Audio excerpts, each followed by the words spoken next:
Let's go back.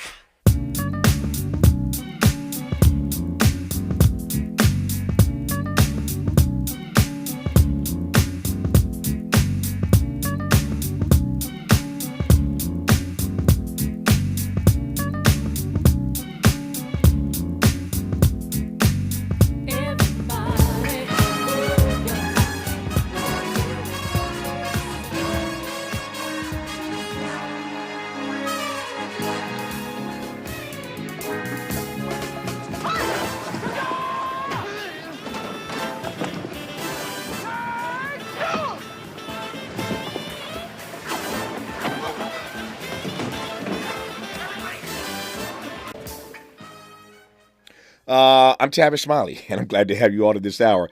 I was waiting for some audio on that clip. There's no audio, but you can probably tell by the sound. That was back in the day, and that was black exploitation. We'll talk about that in a moment in this hour. I'm glad to have you with us, by the way.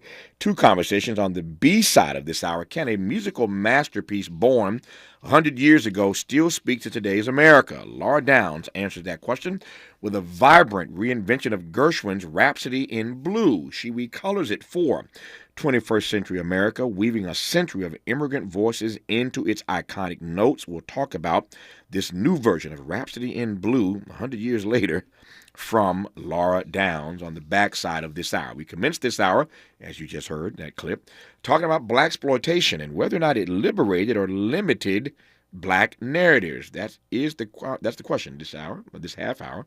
Did black exploitation liberate or limit black narratives? Film critic Obie Henderson joins us right now to dissect the electrifying power and problematic nature and legacy of black exploitation cinema in his groundbreaking book, Black Caesars and Foxy Cleopatra, A History of Black Exploitation Cinema. I am delighted to welcome film critic Obie Henderson to this program. Obie, how are you, sir? Hi, I'm doing great. Can you hear me okay? I hear you well. Can you hear me okay? Absolutely. It's an honor. One slight correction. It's yes. Odie, O-D-I-E. Did I say Obie? I'm sorry, Odie. I'm sorry. I apologize. Obie's with the four tops. Now I get it. Yeah, I guess, and I'm a Four Tops fan. So if I said Obie, forgive me. O-D, O-D-I-E, Odie Henderson. My apologies on that.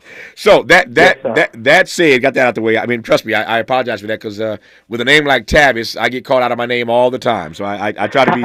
I'm very sensitive to people's names being correct on this program. So again, my apologies for that, Odie. That said, tell me a couple of big questions first, and we'll narrow as we move through the half hour. Why and how over the years have you been drawn to this particular subject matter as a film critic? Well, I started writing about black exploitation movies back in 2008 at my blog. And before that, I grew up on these movies. I saw them as a kid and as a teenager. And so I had some history of some of my first visions of black people on the screen, on the big screen, I should say, were some of these films. So what I wanted to do when I was writing this book was to collect that information, but also to take a look back as an adult and really look back at some of these movies and see things I would not have seen as a kid, and also to see how they may have kind of affected me or made me think of, black people, of masculinity, of us, and just trying to kind of reconcile that with my childhood memories and childhood thoughts and beliefs. So, I've been watching these movies forever. Like I said, I grew up on them. Mm-hmm. There aren't very many books about black exploitation. There are a couple of really great ones. And so this is kind of a personal journey for me in addition to learning more about how they were made, whether, as you said at the top of this, whether or not black people were, whether we benefit from them behind the scenes or were we cursed by them. Mm-hmm. And what, broadly speaking, what is your response to your own question, whether or not we were cursed by them, liberated by them, or as I said earlier, were we liberated or limited by them? Well, I think it's a little both. I think maybe in some ways more liberated than limited, simply because if you look at what was going on before these movies, the images of black people in studio system movies were bad, if not far worse. We were maids. Donald Bogle had this famous book, Tom's, Coons, Mulattoes, Miamis, and Bucks, which kind of described what black people were in a lot of these movies back then. So looking at something like, say, Dirty Harry, where, Clint Eastwood is putting his gun in the guy's face and asking if he was lucky, and then looking at someone like Pam Grier, who has the gun and has the power, I think there was some liberation in seeing us on the screen not as victims but as heroes. On the same token, as the genre moved on and as the era moved on, a lot of these images started to become more negative because that sold more. And I think there's kind of a distinction between the two, that you can have both. You can have two thoughts in your head about these things. That yes, there was some stereotypical elements, sometimes very bad, but also on the same token, there was a sense of power. When I was a kid, my cousins would play Pam Grier. You know, they would come out of the theater. My female cousins would be empowered by seeing Cleopatra Jones or Tamara Dobson or seeing Pam Grier. So there was something we said about that, us as kids coming out and not feeling that we were discriminated against, but exactly the opposite. Yeah. So you what you've said now begs the obvious question, which I'll pose now and let you respond to when we come forward. If these films started out, blaxploitation we're talking about, if we started out with these films as empowerment, what, where, how did these images become more negative? Who was behind that push?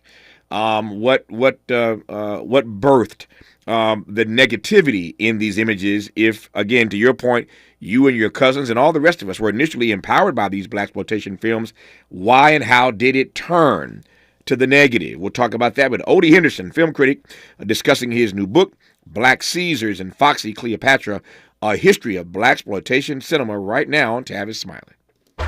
From Lamert Park with love, this is Tavis Smiley. What is dedication? My biggest fear in the middle of my addiction was that my kids wouldn't have a father. And I started thinking, you know what? This isn't my story. I definitely had to become a better man to be a better father. It's important to me that my kids are empowered and truly believe that if they can think it, they can do it. That's dedication. Visit fatherhood.gov to hear more. Brought to you by the U.S. Department of Health and Human Services and the Ad Council. Joey from Vermont, a farmer trying to get through the winter. Adriana from South Carolina, a single mother living paycheck to paycheck. Liam from Ohio, an injured father struggling to provide for his family.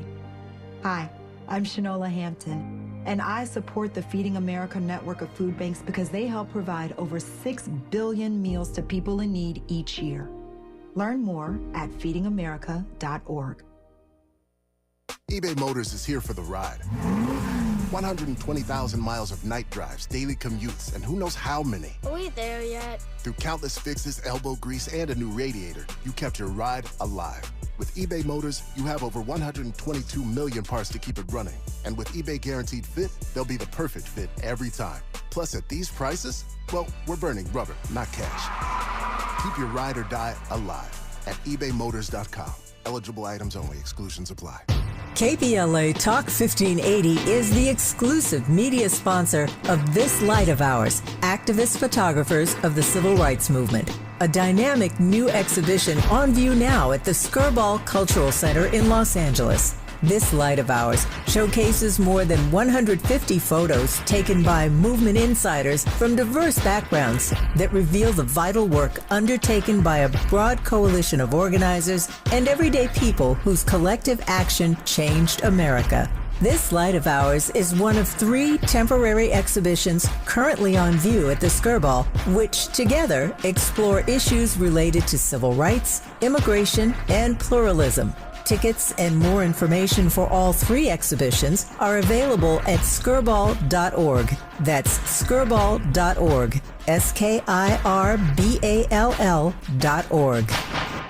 Hello, I'm John McKinney, your candidate for District Attorney. As an African American who has served our community for over 25 years, I'm proud to have successfully convicted the killer of Nipsey Hussle, standing up for justice where it matters most. But my commitment extends beyond the courtroom. I'm deeply invested in youth development. And when it comes to our police, I believe in accountability. It is essential that those who protect us are also responsible to us, reflecting the values and integrity of our community. This election, I ask for your vote. I am John McKinney, and I'm running to be your district attorney. Learn more at McKinneyforLA.com. Paid for by John McKinney for LA District Attorney 2024. Let's get back to more of Tavis Smiley right now. More of Tavis Smiley, more of Odie Henderson, film critic, author of the book Black Caesars and Foxy Cleopatra: A History of Blaxploitation Cinema. So, Odie, you got me all fascinated by when this turn happened and why this turn happened. So these blaxploitation films come out. Black folk initially are empowered by these, Foxy Brown and Shaft, etc., etc. Somewhere along the way, these images turn more negative. Tell me about that part, as we say. Well, let me, before I go there, let me just kind of mention that these movies, they have exploitation in the title of the genre. So we're expecting something like Merchant Ivory or something so super respectable. Exploitation films have a certain level of, salaciousness, whether it's blaxploitation or Hicksploitation or Bruceploitation, all these things that were happening simultaneously in the blaxploitation era. So you would get something like, let's say, Cotton Comes to Harlem initially, which is based on Chester Himes' novel, and it's about cops in Harlem, and you get this giant, picture of Harlem, of the crooks, of the heroes, of church people, and so on. And then as time went on, it seemed like the more negative elements, or maybe the more criminal elements, started to take some more of a center of the genre. What always happens is when something underground becomes mainstream, it gets destroyed. And I think that's kind of what started to happen here, is that after so many years, the movies just became, true exploitation films, nothing but violence and sex and so on, for no other purpose but to show this information without any kind of thoughts of, what messages were being presented, whether they were positive or not. I'm not saying a movie has to have a positive message at all, but something, again, like Shaft, or even like Foxy Brown and Coffee, they had elements. They had Coffee is in Any Drug movie. Superfly is a very complex, amoral film about a drug dealer, where you have to basically decide if you want to be on his side, as he's basically destroying the community. So these things have thought behind them. And suddenly it just became, let's throw some violence on the screen, because once something is successful, they want to make 100 duplicates of it, and each duplicate becomes more and more corrupt. So I think that's what happened. And then at the same time, there was another element, the Coalition Against Blaxploitation, which the NAACP and CORE started in August of 1972, which is what gives blaxploitation its name. They were complaining. They said all they wanted was positive images of black folks, like in Sounder, and so on. So some of these other movies, like Amazing Grace, started to be very preachy, and people didn't want to see them. So something that we would consider a positive message, quote unquote, was just boring, was a preachy message, and no one wanted to go see that, so they didn't make any money. So they went back to thinking, let's just make more violent types of pictures. I think that's what happened, how it became started to go down in terms of quality, and that started to contribute to the demise of the genre. Now, with that said, I love blaxploitation. I didn't write a preachy book. I wrote a very raunchy, R-rated book about this genre, talking about the good and the bad about it. But I think that's kind of what happened. I don't think that's what destroyed it at the end, but I do see, as we get to something like The Candy Tangerine Man, it's about 1976, there really is no redeeming value to some of the images they're putting on the screen. Yep. We use this term all the time, blaxploitation, and leave it to you, and who else would, but Odie Henderson, remind us of how that term came to be. Take me back to 1972, to the NAACP pushing back on some of these films, and that term. It's a great term. Again, it stuck. It has stuck all these years later. But tell me about the NAACP, their pushback, and this term, blaxploitation. Well, Junius Griffin, he was the head of, I believe it was the Los Angeles chapter of the NAACP, and he came up with that name after Superfly. Now, Superfly came out in July or August of 72. In fact, it was such a hit, it beat The Godfather at the box office for a week. And the funny thing is that The Godfather and Superfly were always intertwined in these articles at the time, because the Italians were complaining about The Godfather portraying negative images of them, and the NAACP and CORE were doing the same thing. Can you imagine? Yeah. The NAACP and CORE were doing the same thing. Yeah. So Junius Griffin coined this term, blaxploitation. These movies had a much more negative title before that, and he said that they were corrupting kids and that they were not giving any kind of positive messages whatsoever. So they came up with this coalition, and surprisingly, it had a little bit of an effect in Hollywood. Now, it was something similar to the Hays Code, where they had rules about they wanted black movies to have certain elements about them. They wanted script approval. They wanted to be able to rate a movie, like the Catholic Legion of Decency, who had objectionable things. If you were Catholic and you went to see a movie like Baby Doll, you went to hell, according to them. And the Coalition Against Blaxploitation wanted to rate movies the same way. Something that was morally objectionable would get a morally objectionable rating from them. So that's how the term came about, and it stuck. And Julius Griffith wound up being kicked out of the NAACP because he endorsed a movie that Anthony Quinn was going to make about a Haitian hero, and Anthony Quinn was going to do the movie in blackface. So having the NAACP head endorse a movie that has blackface in it because he was being salty over William Marshall wanting to make the same movie. William Marshall played Blackula, by the way. That didn't sit well. So he got kicked out. But the coalition lasted a couple of years, and surprisingly, Hollywood was open to some of the things they were asking them to do. I want to circle back one more again, as we say, to that turn where these images become much more negative. The NAACP gets involved. The term blaxploitation is heard for the first time. Again, it stuck then. It stuck all these years later. Who or what was driving, and I'm not naive in asking this, but who or what was driving the increased negativity, the stereotypes, the bad images in these blaxploitation films? Was it black folk who just want to get their stuff done and they are to blame for this? Or was it the industry demanding that these images of us be seen on screen? Who and what was driving that turn toward negativity in blaxploitation?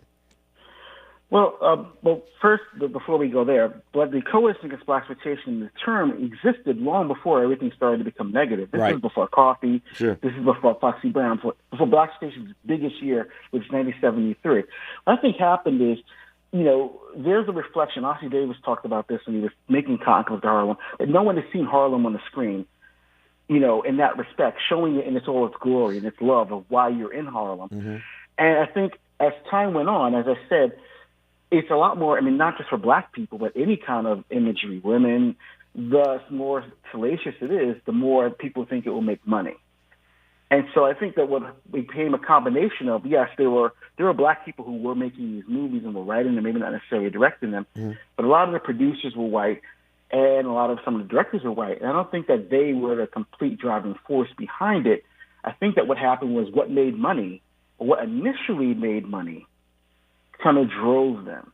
See, something like Claudine, which is not technically a blaxploitation movie, but is great counter programming, and I included in my book because it's my favorite romantic comedy of all time. That made money, but something like can't think of a good bad blaxploitation movie that made money. People were more interested. Let's get an R-rated, hard, violent picture. So I can't place blame on one factor. I think it was money. Melvin people said Hollywood had an Achilles pocketbook. And so whatever they thought made money would come out and bring it out. And again, the less talent involved brought more of these negative images to it. And then black folks, stopped wanting to see this. There's a point, I saw my neighborhood on the screen when I saw a lot of these movies. And my neighborhood had drug dealers and pimps and hustlers and religious people and so on. And that was refreshing for a time. But, there had to be some other, some variety. And there wasn't. I think the reason why is simply because people thought that sex and violence sold. So I think we're all kind of to blame. So the audience is to blame in some factor. Hollywood is definitely to blame because they kept making these movies until they people stopped going to see them. Yeah. I want to, which direction do I want to go here? I think I want to go this direction. I'll come to in a moment what destroyed blaxploitation films. We'll talk about that maybe as we wrap this conversation. But I'm interested and fascinated to hear your take on this question because you went there and I want to follow you. You mentioned Claudine. Claudine is not a blaxploitation film, but you mentioned it being your favorite. And I am a huge fan of that film as well. I just saw it a few weeks ago. It was flipping channels and it was just coming on. I missed the first couple seconds of it. But I love the movie Claudine. But the question is, since you referenced it as your favorite, why, as a film critic, a black film critic, you love Claudine so much? What is it about Claudine that that you adore so much? Well, it's my favorite romantic comedy of all time. So we're going above blaxploitation. We're talking about a genre that is primarily white. Right. That's part of the reason. I saw Claudine, I was 6 years old when I saw this movie. And I saw black love on the screen. And I think I may have been the first time I saw it on the screen. Obviously, I saw it in real life as much as a 6-year-old could process black love. But to me, Diane Carroll, her character was real, and she was a real person that I would have known. And James Earl Jones is the garbage man. These people felt real to me. And seeing them fall in love and this whole heartbreak and this whole bringing this family together, it really struck me as a kid. And as an adult, it even struck me even more because there aren't very many films that treat black love with the respect and the realism that film did. So to me, it's great. And Diane Carroll, they said she was miscast, even though she grew up 3 blocks from where they shot Claudine. I think it's just a wonderful film, and I don't think it's enough credit. The guy that made it, John Barry, he was blacklisted back during the Joe McCarthy era, and he was really, really good with making movies about working class people. He seemed to have respect for them, something you don't really see in not just for black movies, but in general. And so I just felt like watching Claudine, she kind of reminded me of my mom. She was tough. And this love story, I think, again, being the first time I saw black love on the screen, it was kind of that thing that kind of spoiled me for everything else. Yeah. You know what I mean? Not only do I love the film, but Gladys Knight killed it on the soundtrack. I mean, the soundtrack. Oh, that Curtis Mayfield soundtrack. Oh, fantastic. man. I was going there. Curtis Mayfield, Gladys Knight. I mean, that soundtrack is absolutely amazing. It makes the film come to life for me. All the great music on that particular soundtrack. Let me ask you again. I'm following you here. You mentioned Claudine, and I want to add to that list of great black romantic films, great films about black love, more current, more contemporary. Although it's been 30 years probably now. But I love Love Jones. Oh yeah, me too. I love Claudine. I love Love Jones. But which leads me to ask how you think we are doing in 2024 in this particular genre, in this particular category. That is to say, films about black love beyond Claudine, beyond Love Jones. That's been 30 years, as I said. How are we doing in terms of black love on film these days? Well, tell me where it is. Yeah, that answers that question, Don. Yeah. I feel like we are not treated as human beings in some respect in some of these movies. That we're not capable of being in love and being petty about it or being, falling deeply in love. You're not going to get something like a Claudine today, which is depressing in my opinion, despite that because there were far more black people behind the camera doing this type of thing than there was in 1974. So to me, it seems like you should be expecting more of these types of films, not just like Claudine or Love Jones, but just films that have romantic. There's something called Rye Lane. It was an English film that came out last year that's really, really good. And it's a lot of fun. It's not, a stuffy romantic movie at all. It's very, very loose and has a kind of Love Jones feel to it. They have these kind of, I'm going to say bougie, but these types of black characters who relate to each other in such a fascinating way. And it's so funny because it feels so real. Black joy is so absent from the screen a lot of times. People don't think we have a sense of humor. We're just beaten down. It's not even gallows humor that the downtrodden normally has in real life. We see that. So I feel that there is a big hole missing in our cinema for something like that.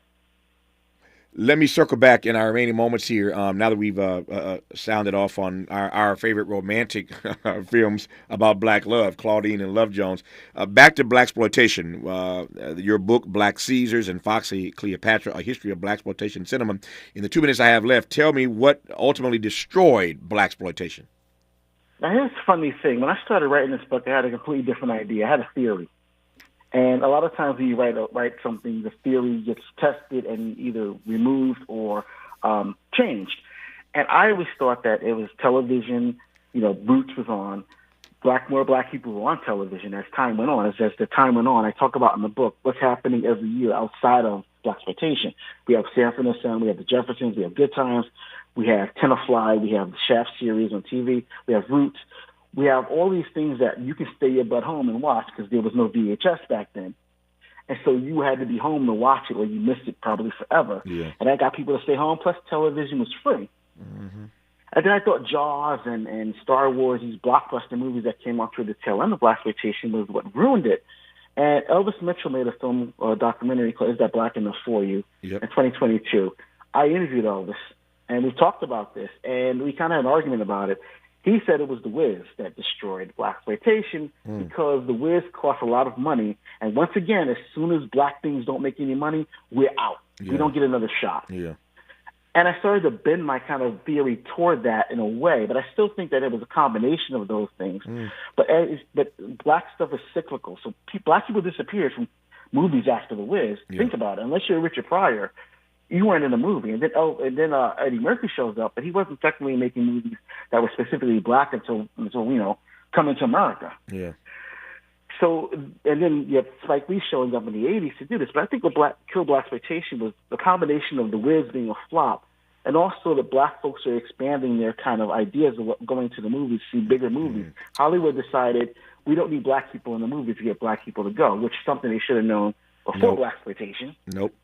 Makes so sense. I think that's kind of what did it in. Nope, that makes sense. But it's not dead. No, it ain't dead. It's come back. No, it's come back. And you got Shaft remakes. You got Superfly. You got the movie Tiana Paris, They Clone Tyrone, which is a fantastic kind of mixture of blaxploitation and horror.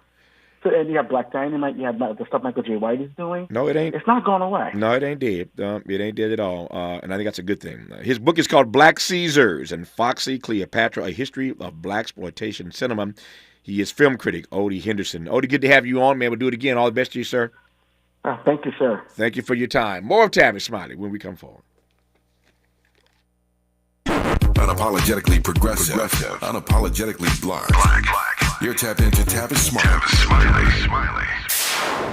If you're like me, 60 and retired, making ends meet, especially here at the supermarket and drugstore, is tough. I'm so blessed to have found BenefitsCheckup.org. It's a free and confidential website from the National Council on Aging that connected me to $1,200 a year in programs that help pay for food, medicine, utilities, and more. Maybe it can help you. BenefitsCheckup.org. My daughter was diagnosed with a rare malignant rhabdoid tumor on the spine. They sent her straight to St. Jude. My hope was gone. But when you get there, everyone's like, hey, we're not going to give up. And when you see other people not giving up on your child, that makes all the difference in the world. When I found out I didn't have to pay, I was just grateful. They saved my baby's life. Finding cures, saving children. Learn more at stjude.org. I'm Mike Moore. Here's the latest from the Black Information Network. President Biden says he's made a decision on how to respond to the drone attack in Jordan that killed 3 U.S. service members. That's what he told reporters today while departing the White House. The president added he holds Iran responsible for supporting the militant group who carried out the attack. He emphasized, however, he's not seeking a wider war in the Middle East.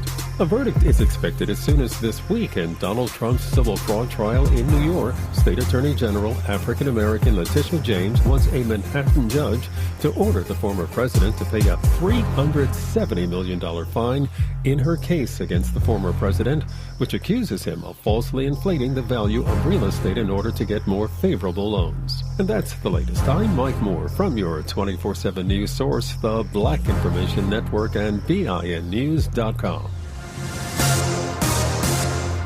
Shop the closeout event at Lowe's. Get up to 35% off select major appliances. Plus, save an extra $100 when you spend $999 or more on all major appliances. Valid 1/4/24 to 1/24/24. Selection varies by location while supplies last. See Lowe's.com for details. This is the KBLA Sports Minute with Ray Richardson. Both of LA's NBA teams lost Monday night. The Clippers' 5-game winning streak was snapped in Cleveland. The Cavs pulled away late in the fourth quarter to win by 10. Kawhi Leonard had 30 points. Game 4 of this 7-game road trip for the Clippers is Wednesday night at Washington. The Lakers gave up 135 points in Houston. They lose by 16. LeBron, AD, and D'Angelo Russell each had 23. The Lakers are back at 500. They are 9-13 since December 15th and showing very few signs of playing consistent basketball. Their longest winning streak this season is 3 games. The Lakers don't have much time to regroup. They're in Atlanta tonight. The NBA made a withdrawal in D'Angelo Russell's bank account. Russell was fined $15,000 for kicking a ball into the stands after Saturday's double overtime win at Golden State. No debates, no speculation, just the info you need. That's your KBLA Sports Minute. I'm Ray Richardson on KBLA Talk 1580. We've got a lot to talk about. Are you interested in catching up on all the latest entertainment news, trending topics, and exciting interviews? I got you. Tune in to The Raw Report with Robin Ayers, Monday through Friday, 6 to 7 p.m. I'm your host, Robin Ayers. Join me every weekday with some of the best entertainment contributors in the business as we break down what's going on, who's got next, and what not to miss. Only on The Raw Report with Robin Ayers. Unapologetically progressive. KBLA Talk 1580. We've got your black. Environmental justice is racial justice. Environmental justice is social justice. This is KBLA Talk 1580. Got issues with youth or high school sports? Positive Coaching Alliance can help. PCA, a national nonprofit, offers more than 1,000 free online resources for youth and high school sports coaches, parents, students, and administrators. Visit PCADevZone.org. Mr. Clean, Mr. Clean. Of course I use Mr. Clean Magic Eraser to clean tough messes off my stovetop and bathtub. But then I discovered I can also use it to easily clean my patio furniture and even my shoes. I'm hooked. And when wipes won't cut it, I use Magic Eraser Sheets. They're thin and flexible erasers, perfect for everyday messes, like gunk on my counters and sinks. They really are magical. The reviews are in. Mr. Clean Magic Eraser and Sheets make cleaning look easy. On your period, sudden gushes happen without warning. But now, you can say goodbye to stand-up gush fears. Thanks to Always Ultra Thins with rapid dry technology. It absorbs gushes 2 times faster than the leading store brand and gives you up to 100% leak-free protection. Hello, clean and comfortable with Always Fear No Gush. Jim was at the laundromat when he heard his ear said, "Maraca, senor," but his nose said, "Hey, freshest scent ever." Following his nose, Jim found a man pouring Gain scent beads into the washer. The scent, the freshness. Jim blurted, "Sir, your scent Maraca smell amazing." You could call them scent maracas, but most noses call them Gain scent beads. Try Gain scent beads. Way fresher than detergent alone. He's rooting for everybody black. Everybody black. More of Tavis Smiley coming your way right now. Right now.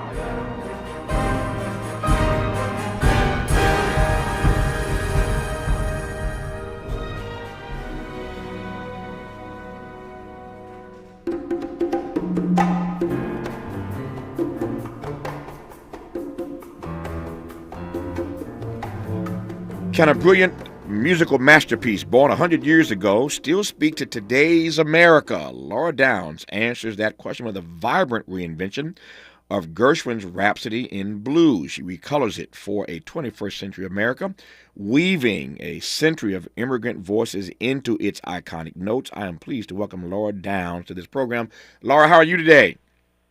I'm very well. How are you? If I complained, I'd be an ingrate. I am doing remarkably well, and I'm delighted to be in dialogue with you for the rest of this half hour. So first of all, congratulations on what you've reimagined here. The first question is, why Rhapsody in Blue? Of all the things that you could have tackled to reinvent, I'm glad you did, but why Rhapsody in Blue? Well, two distinct reasons. As you mentioned, the piece turns 100 this year. Mm-hmm. And I think anniversaries are kind of interesting opportunities to, revisit and review things. And 100 years is, well, it's either a long time or a short time, depending on how you look at it. Yeah. Right? Yeah. Yeah. And I think at this point, I have some fairly unique insights into the piece just because a lot of my work, I'm a classical pianist. I mean, that's, what I'm called. I'm classically trained. And I've been for about 20 years now really digging into the music of Black classical composers from around the same time, the early 20th century. So I think I just have a feeling that I understand more than I used to about Gershwin's world, sort of broadly speaking, all the music that was happening in America at the time, and then also what's happened in 100 years since. Gershwin called this piece his vision of the musical kaleidoscope of America, and that's just always meant a lot to me in terms of embracing diversity and, all the things that make us who we are. Yeah. Gershwin is high cotton, if I can put it that way. He's high cotton. And I'm wondering whether or not there is something that's a little scary about trying to reimagine something so sacred, if I can put it that way. My job is involved with music that's really old, right? I'm always playing music that's 100, 200, 300 years old. So I guess this sacred thing, I've kind of moved away from it. I feel like in order to preserve things, we also have to keep them fresh and relevant, and the world changes fast. So I have the same, I've done projects that have reimagined Bach too. I don't think anything should be set in stone. I think that's the danger, is that we start mummifying things. We start putting things in museums, and then, they don't mean much anymore.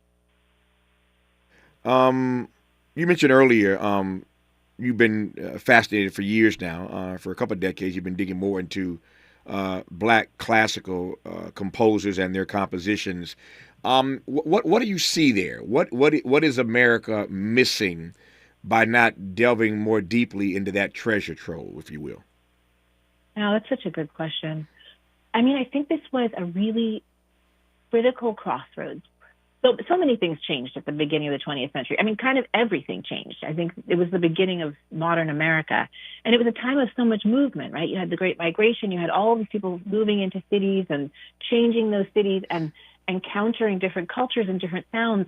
And I think that what we find in the Black music from that time is just absolutely the epitome of all that. For one thing, it teaches us the stories that we don't often hear about Black life in America, about the education and the culture that was circulating, the networks that existed, the cultural exchange between Black and white communities, Black and white artists. And also, it's just, I remember so well the first time that I encountered this music, and there's a composer named Florence Price, whose name is starting to be known. Until, 5 minutes ago, not many people in the world of music were aware of her work.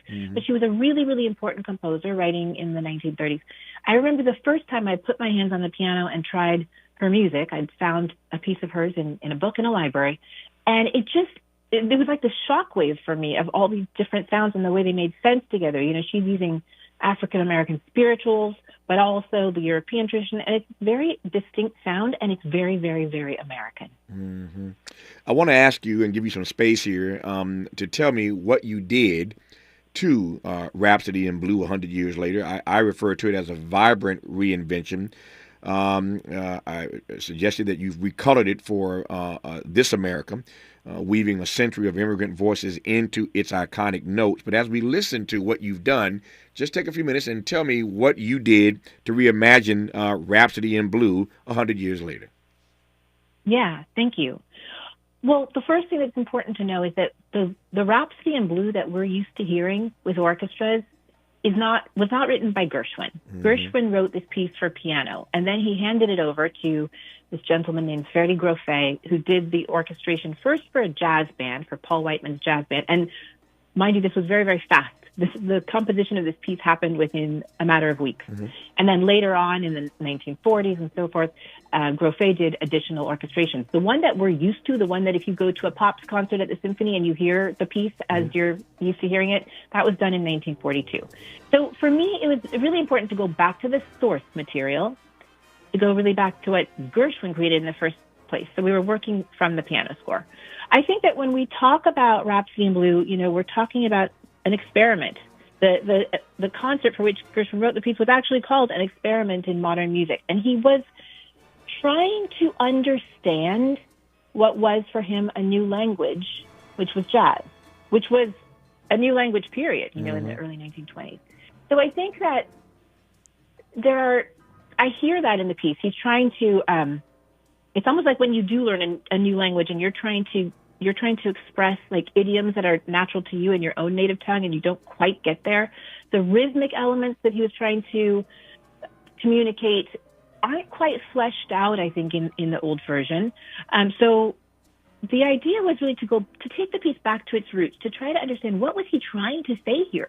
What are these rhythms that he's hearing, these African rhythms, these Afro-Caribbean rhythms, Latin rhythms? What is he trying to translate? Go back there, and then also extend on the other side. And again, going back to this idea of the musical kaleidoscope of America, well, what was that in 1924 in New York? That was some European immigrants and some black folks up from the South, really. Mm-hmm. What is it now? We have people from all over the world in this country, and what would Gershwin be hearing now? So I think it's really, we're stretching the piece in both directions. I like that word, stretching the piece in both directions. Let me just let this ride for a little bit, and when we come forward, more of our conversation with Laura Downs. You're listening to her version of Rhapsody in Blue 100 years later.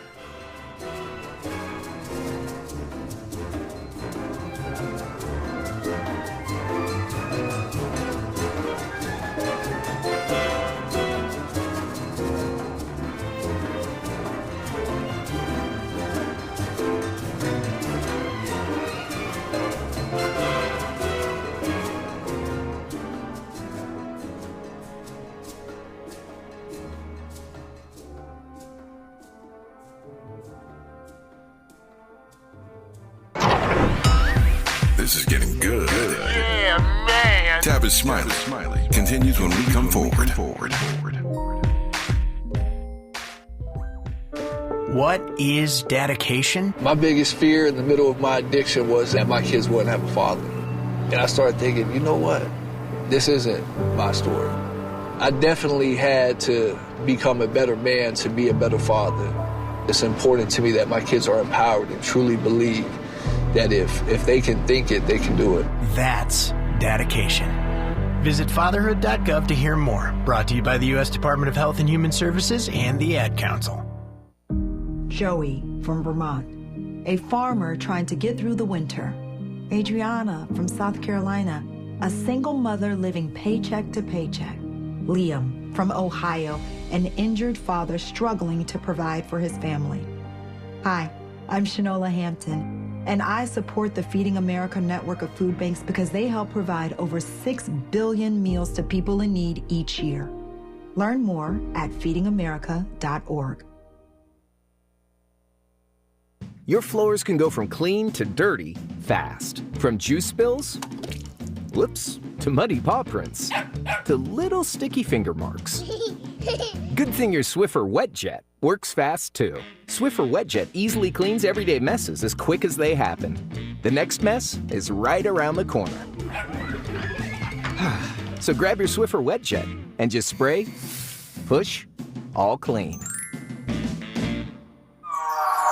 At KBLA Talk 1580, we do Black history every single day.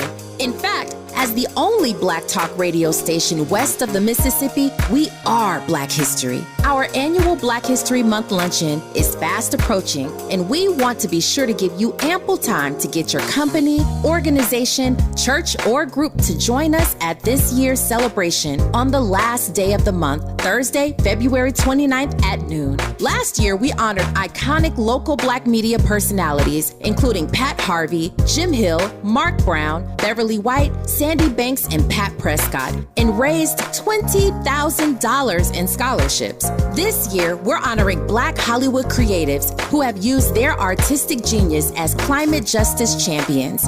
At this year's luncheon, we will be showcasing and sharing their inspiring work on our big screen. Plus, a scrumptious meal, live music, great company, and lots of fun with your favorite KBLA Talk 1580 hosts. So contact us today at info@smileyAudiomedia.com or call 323-290-4690. That's info@smileyAudiomedia.com or call 323-290-4690. We hope to see you Thursday, February 29th as we close out Black History Month. At KBLA Talk 1580, we've got your black.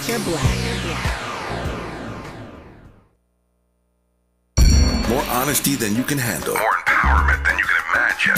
You're tuned in to Tavis Smiley. It has been 100 years since Rhapsody in Blue, Gershwin's piece, first premiered, Laura Downs, and I love your reinvention of it. In prepping for our conversation, I was just doing some research about all the ways in which this piece has been used and been advanced, and it's been used by in so many varied ways, including by United Airlines. I mean, everybody's gotten a piece of this. What do you make of what has been the journey of this composition over this last century? Yeah, things last, and who knows why. I think that there is this energy to the piece. Every time I hear it, every time I play it, it feels new. I don't know why that is.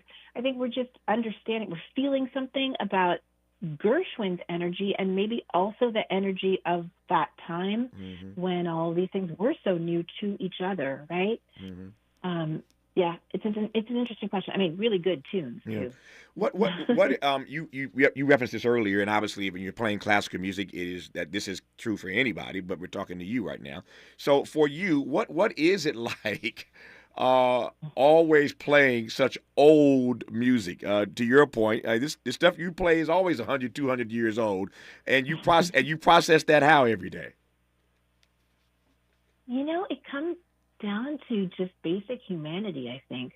It is a weird thing that we do, and I love collaborating with musicians who come from different traditions, and every time I do that, they're like, you do what? You play the same notes the same way over and over again? Why would you do it?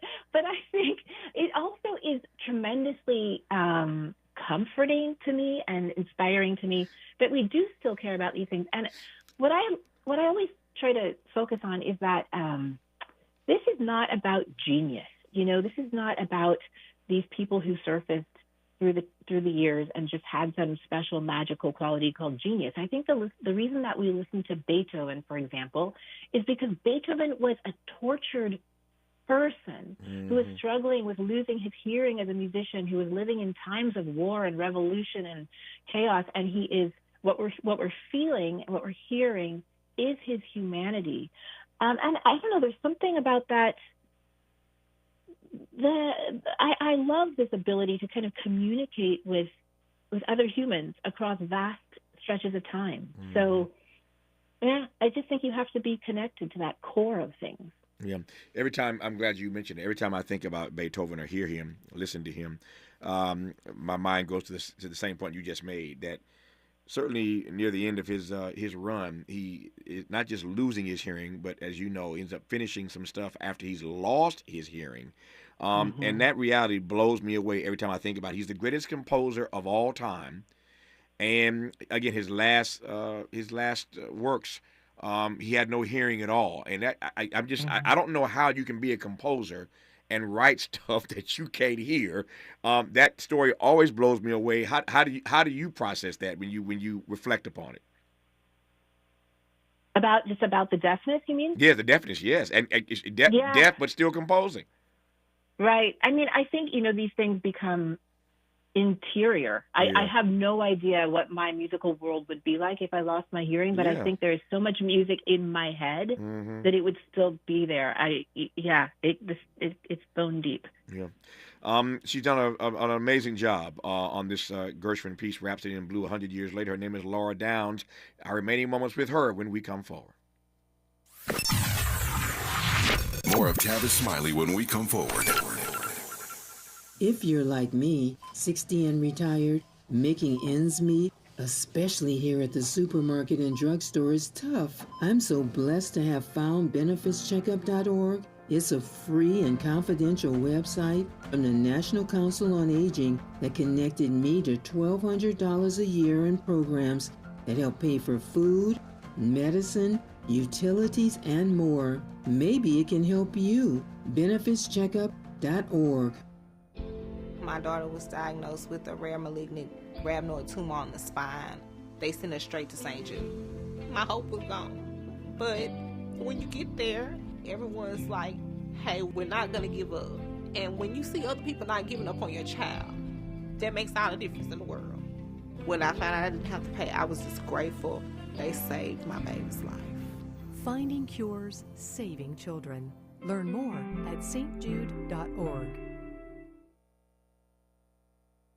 She's so smooth, I'm interrupting my own shower to remind you to treat your skin like the queen she is with Olay Hyaluronic Body Wash, packed with Olay's highest level of vitamin B3 complex. It's so moisturizing that it will give you visibly smoother, head-turning skin in just 14 days. People wondering, how'd she get so smooth?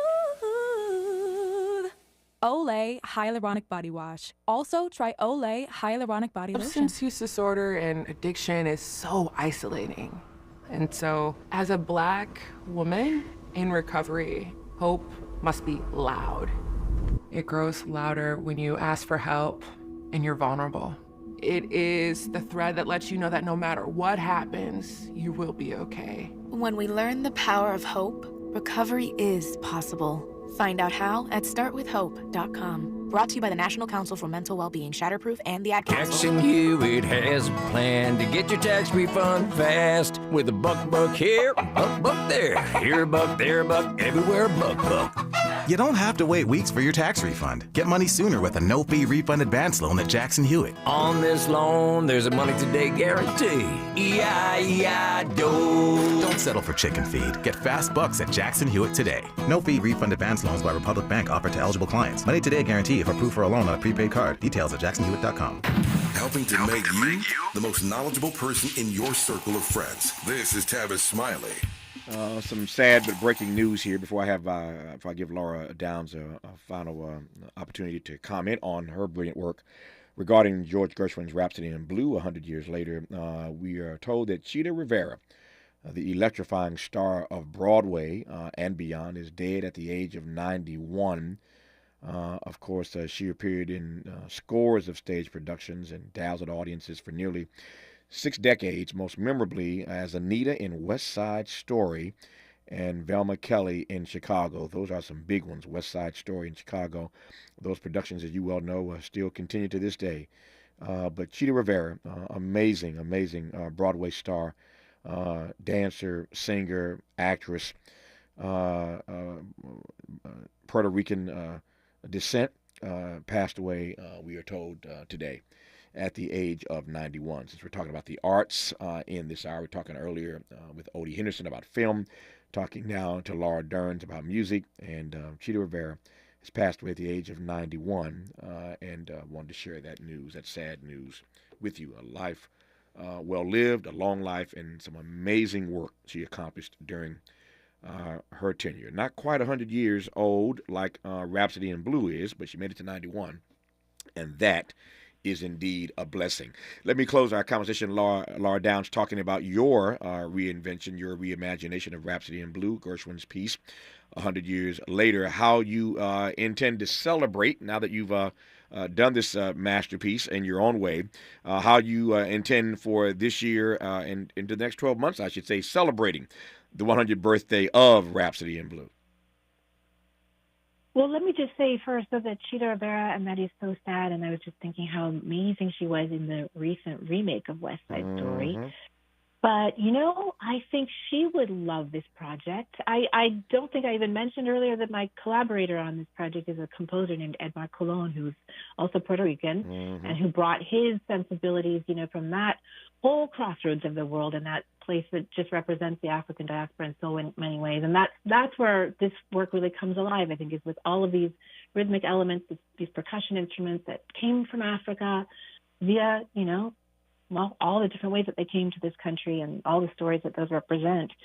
And I think it's the stories that I want to focus on this year and in the future. I can't tell you how emotionally profound it was to perform this piece for the first time. We performed it in October out in California in San Francisco with the orchestra from the San Francisco Conservatory of Music. So a young orchestra, young musicians. Mm-hmm. And there was something about the reach that this piece has, this ability to tell so many stories, to reflect so many different voices, not just the usual suspects. It's not just the European tradition. It's not one thing or another. We all came together on that stage and we all felt ourselves included and celebrated and reflected. And that's what I want to take this piece all over America and let audiences have that experience, to feel part of the kaleidoscope. It is an amazing piece of work, an amazing job Laura Downs did reimagining Gershwin's piece, Rhapsody in Blue, 100 years later, and she'll be performing it, I'm sure, for not just the next 12 months, celebrating that 100th anniversary, but for years to come. It's a brilliant piece of doing. Laura Downs, congratulations on it. Good to have you on this program. I wish you all the best. Thank you for your time. Thank you so much. It's lovely to talk with you. An honor to have you on this program. Just like that, 3 hours gone. Back here tomorrow, Lord willing, to do it all over again. Until then, thanks for tuning in. And as always, keep the faith.